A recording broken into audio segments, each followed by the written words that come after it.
Hello friends, સ્વાગત છે તમારું ભાવિકાસ ફૂડ મેજી ગુજરાતીમાં અને હું છું ભાવિકા. તો આજે તમારી સાથે દૂધીના મૂઠિયાની રેસીપી લઈને આવી છું. એકદમ પોચા રૂ જેવા બનશે. જો મારી આ રીતે તમે બનાવી લીધા તો ગેરંટીથી કહું છું કે આ રીત તમે ક્યાંય પણ નહીં જોયું હોય તો જરૂરથી ફૂલ વિડીયો વોચ કરજો, સ્કીપ કર્યા વગર. તો સૌપ્રથમ અહીંયા કને 500 ગ્રામ જેટલી આપણે દૂધી લઈ લીધી છે. હવે એને સારી રીતે ધોઈ અને આ રીતે આપણે એની છાલ ઉતારી લેશું. અને તમે ચાહો તો આની ક્વોન્ટિટી તમે વધારે પણ રાખી શકો. તમે માપ કેટલા વ્યક્તિનું તમે બનાવો છો તે પ્રમાણે માપ હોવું જરૂરી છે. તો હવે આપણે આ દૂધીને એકદમ સરસ રીતે છોલી લેશું. અને જો તમને મારા રેસીપીના વિડીયો કેવા લાગે છે પ્લીઝ કમેન્ટમાં જરૂર જણાવજો. અને જો પસંદ આવે તો લાઇક, શેર અને સબસ્ક્રાઈબ કરવાનું ના ભૂલતા. તો આ રીતે આપણે મોટી ખમણીમાં આપણે બધી દૂધીને ખમણી લેવાની છે. તો આ રીતે આપણે બધી દૂધીને ખમણી લેશું. તમે આના અંદર તમે અત્યારે ગાજર પણ બહુ સારા પ્રમાણમાં આવતા હોય છે, તમે ગાજર પણ એડ કરી શકો છો. તો હવે આ દૂધીની બધી દૂધી તમે જોઈ શકો છો ખમણાઈ ગઈ છે. તો આ રીતની દૂધી ખમણાઈ ગઈ છે. તો હવે આપણે મેથી પણ આમાં ઉમેરવાની છે. તો મેથીની કડવાશ ન લાગે તેના માટે આપણે શું કરીશું, તો આપણે અહીંયા ગરમ પાણીમાં મેથીને ધોઈ લીધી છે સારી રીતના. પછી આપણે ગરમ પાણીમાં 2 થી 3 મિનિટ સુધી આપણે રાખીશું, જેથી એની કડવાશ છે તે નીકળી જશે. તો હવે ગરમ પાણીમાં આપણે 2 થી 5 જ મિનિટ સુધી રાખવાનું છે. તો હવે આપણે અહીંયા કને દૂધીનો વઘાર કરવાનો છે ને નવી રીત. તો અહીંયા કને આપણે 2 ચમચી જેટલું તેલ લેશું, 2 ચમચા જેટલું. અને બહુ ઓછું પણ નહીં, વધુ પણ નહીં, એટલું તેલ લેવાનું છે. કેમ કે આપણે આ જે મિશ્રણ છે તે આપણે લોટમાં જ ઉમેરવાનું છે. તો હવે આમાં હિંગ ઉમેરીશું. હિંગ ઉમેરીને આપણે આમાં ડાયરેક્ટ હળદર ઉમેરી દઈશું. હળદર ઉમેર્યા બાદ હવે આપણે આમાં છે 2 ચમચી જેટલી લસણની પેસ્ટ ઉમેરીશું. અને આને સાતળવાનું નથી. તો હવે આમાં 2 ચમચી લસણની પેસ્ટ ઉમેરીશું. 2 ચમચી જેટલું આદુ મરચાંની પેસ્ટ ઉમેરીશું. જો તમને પસંદ હોય તો તમે આદુ મરચાં ઉમેરી શકો છો, ન કર તમે સ્કીપ પણ કરી શકો છો. જે લસણ ના ખાતા હોય તે લસણ સ્કીપ કરી શકે છે. હવે આપણે અહીંયા કને આપણે હલાવી લઈશું. તો મેં તમને આગળ બતાવ્યું કે આને સાતળવાનું નથી.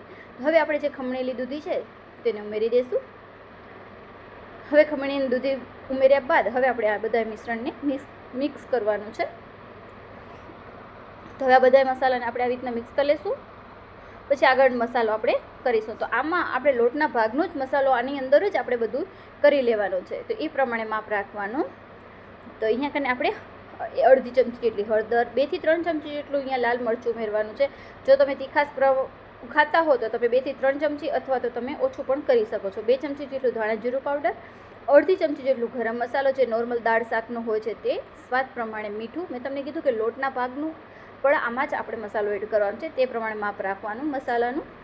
હવે મીઠું ઉમેર્યા બાદ હવે આની અંદર આપણે ખાંડ ઉમેરીશું. તમે ખાંડની જગ્યાએ ગોળ પણ ઉમેરી શકો છો. તો અહીંયા 2 ચમચી જેટલું મેં ખાંડ ઉમેરી છે. હવે આપણે અહીંયા લીંબુ ઉમેરવાનું છે. તો હું અહીંયા કને પહેલાં બધું મિક્સ કરી લઈશું. અને ગોળ પણ આપણે આમાં ઉમેરી શકીએ છીએ, મેં તમને કીધું. હવે 1 લીંબુનો રસ ઉમેરીશું. અને પછી બધા મસાલાને આપણે સારી રીતે મિક્સ કરી દેવાનું છે. તો તમે જોઈ શકો છો આ રીતે બધો મસાલો આપણે મિક્સ કરવાનો છે. અને 2 થી 5 મિનિટ સુધી આને સાતળવા દેવાની છે દૂધીને. એટલે એકદમ સરસ. જો આમાં દૂધી સોફ્ટ થઈ જશે તો આપણા લોટમાં આપણે જ્યારે આ મિશ્રણ એડ કરશું તો ખૂબ જ સરસ લાગવાનું છે. તો તમે જોઈ શકો છો હવે એકદમ સરસ રીતે મિશ્રણને થવા દેશું. ધીમા તાપે થવા દેશું, જેથી તે નીચે દાજી ન જાય. તમે કલર જોઈ જ રહ્યા છો કેટલો કલર ફાઇન આવ્યો છે.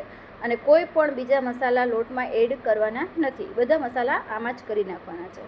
તો હવે આ મિશ્રણ આપણું તૈયાર થઈ ગયું છે અને ઠંડુ થવા દેશું. તો અહીંયા ઘઉંનો લોટ લેવાનો છે. મેં 2 મોટા બાઉલ જેટલું ઘઉંનો લોટ લીધો છે.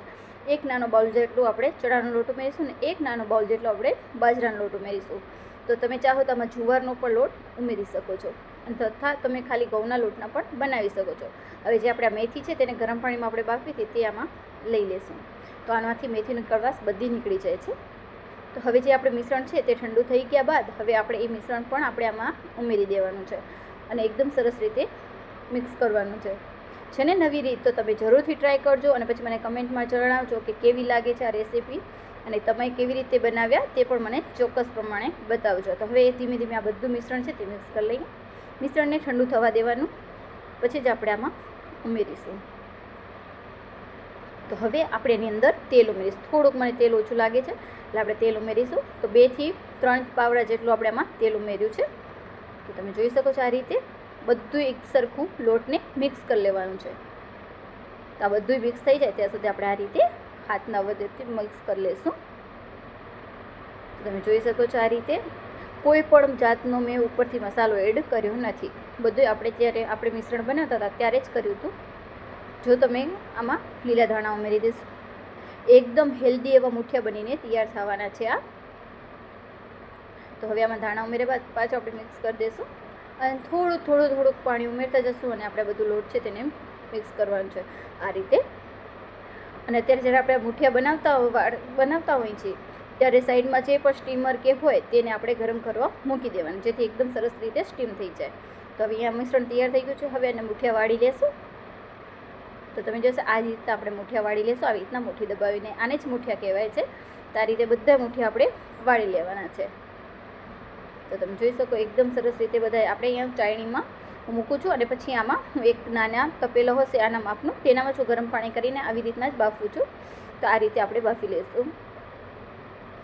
તો બધા એક એક કરીને આ રીતે ગોઠવી અને બધા મુઠિયા છે આ રીતે કરી લેશું. તો તમે જોઈ શકો છો બધા મુઠિયા છે તે આપણે આવી રીતના વાળી લીધા છે. હવે મેં તમને આગળ જણાવ્યું કે પહેલાં જ મેં ગરમ કરવા મૂકી દીધું તો એટલે પાણી એકદમ સરસ રીતે સ્ટીમ થઈ ગયું છે. તો હવે આપણે આની ઉપર ઢાંકી દઈશું અને 20 થી 25 મિનિટ સુધી આને થવા દઈશું. પછી આપણે વચ્ચે ચેક કરતા જવાનું. જો કાચા લાગે તો થોડીક વાર તમે હજી પણ રાખી શકો છો.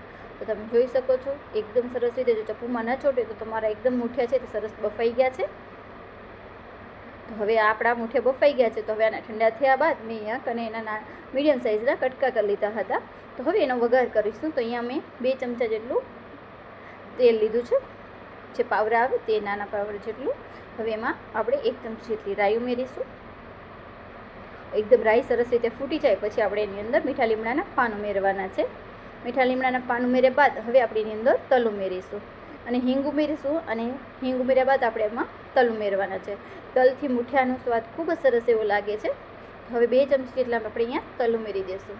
હવે તલ ફૂટે પછી આપણે આગળ પ્રોસેસ કરીશું. અને તે શિયાળો આવી રહ્યો છે અને શાકભાજી પણ ખૂબ જ તાજા એકદમ સરસ મળે છે. તમે આ બધી વાનગી શિયાળામાં બનાવો તો ખાવાની ખૂબ જ મજા પડી જાય. તો હવે થોડીક આપણે હળદર ઉમેરી અને આપણે જે મુઠિયાના કટકા કર્યા હતા તે આપણે આમાં ઉમેરી દઈશું. હવે મુઠિયા કટકા ઉમેર્યા બાદ હવે આપણે એને સારી રીતે મિક્સ કરી લઈશું. તમે ચાહો તો ઉપરથી અહીંયા પણ પાછો મસાલો થોડો તમે એડ કરી શકો છો. તેનાથી પણ એકદમ સરસ રીતે ચટપટા મુઠિયા બનીને તૈયાર થશે. તો અહીંયા થોડુંક મીઠું અને થોડુંક મરચું અહીંયા હું ઉપરથી આપણે નાખી દઈશું. તમે જોઈ શકો થોડુંક મેં મરચું અહીંયા નાખ્યું છે અને થોડુંક મીઠું પણ નાખ્યું હતું. તો હવે આપણે અહીંયા આને સરસ રીતે મિક્સ કરી લઈશું. ઘણા લોકોને એકદમ કડક મુઠિયા પણ પસંદ હોય છે. તો એને એકદમ સારી રીતે ધીમા તાપે તમે શેકશો તો તે મુઠિયા છે તે કડક થઈ જશે. તો આ રીતે એકદમ સરસ રીતે આપણે આને મિક્સ કરી દેવાનું. લાઇટનો થોડોક પ્રોબ્લેમ હતો એટલે તમને જરાક એવું લાગશે. તો તમે જોઈ શકો છો આ રીતે સરસ આપણે હળવા હાથે બધા મિક્સ કરી લેવાના છે. અને ઉપરથી આપણે કોથમીર વપરાઈ દઈશું. તો આ તૈયાર છે આપણા ટેસ્ટી એવા દૂધીના મુઠિયા. તો જરૂરથી ટ્રાય કરજો અને લાઇક, શેર અને સબસ્ક્રાઈબ કરવાનું ના ભૂલતા. વિડીયો જોવા માટે થેન્ક યુ સો મચ. આવી જ રીતના બન્યા રહેજો.